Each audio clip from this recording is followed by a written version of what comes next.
Hi எல்லோருக்கும் வணக்கம். இது நம்ம ஸ்ரீராம் ஜங்ஷன். இன்றைக்கி பார்த்திங்கன்னா எங்கள் வீட்டில் என்னென்ன பூ பூத்துருக்குன்னு காட்டுறேன் பாருங்கள். அல்லி வந்து டெய்லி ஒன்று பூக்கும். இன்றைக்கி ஸ்பெஷலாக வந்து தாமரை வந்து சூப்பராக ஒன்று பூத்துருக்கு பாருங்கள், இவ்வளோ அழகாக இருக்குது. இப்போ இந்த இடம்லாம் வந்து நம்ம இதுக்கு முன்னாடி இருந்ததெல்லாம் வெளியில் எடுத்துகிட்டு நல்லா க்ளீன் பண்ணிவிட்டு திரும்பி வந்து நட்டதுக்கப்புறம் ஃப்ரெஷ்ஷாக வந்து வச்ச இலை. இன்னும் 2 நாளில் பூக்கிற மாதிரியும் ஒரு அரும்பு இருக்குது. க்ளீன் பண்ணிவிட்டு வச்சதுக்கப்புறமா நல்லா இலைலாம் பெருசு பெருசாக வந்திருக்குங்க. இது வந்து இந்த தண்ணியில் பூச்சி வராமல் இருக்கிறதுக்கு நான் வந்து ப்ளீச்சிங் பவுட்ரு ஒரு ஸ்பூன் கலந்துருவேன். உரமும் கொஞ்சம் வைக்கிறதுனால நல்லா ஃப்ரெஷ்ஷாக வந்திருக்கு பாருங்கள்.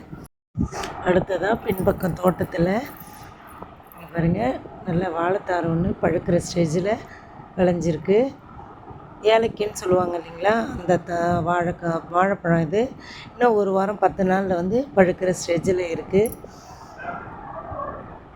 என்ன காசு கொடுத்து வாங்கினாலும் நம்ம வீட்டில் வந்து விளையிறது வந்து நம்ம சாப்பிடும்போது அதில் ஒரு தனி சுகந்தாங்க. அடுத்ததாக லெஃப்ட் சைடு வந்து ஒரு நேந்திரம் காய் வந்து கொலை தள்ளியிருக்கு. சிப்ஸு போடுவோம் இல்லைங்களா, அந்த காய்.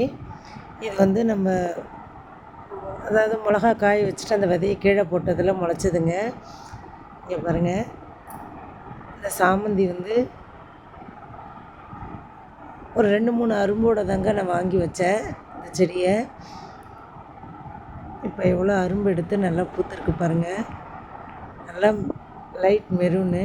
அடுத்தது வந்து நல்லா டார்க் எல்லோவில் ஒரு செடியும் வாங்கி வச்சேன். ஒரு 4-5 அரும்பு தாங்க இருந்தது. நட்டதுக்கப்புறமா நல்லா தழுத்து நிறைய பூ பூத்துருக்கு பாருங்கள்.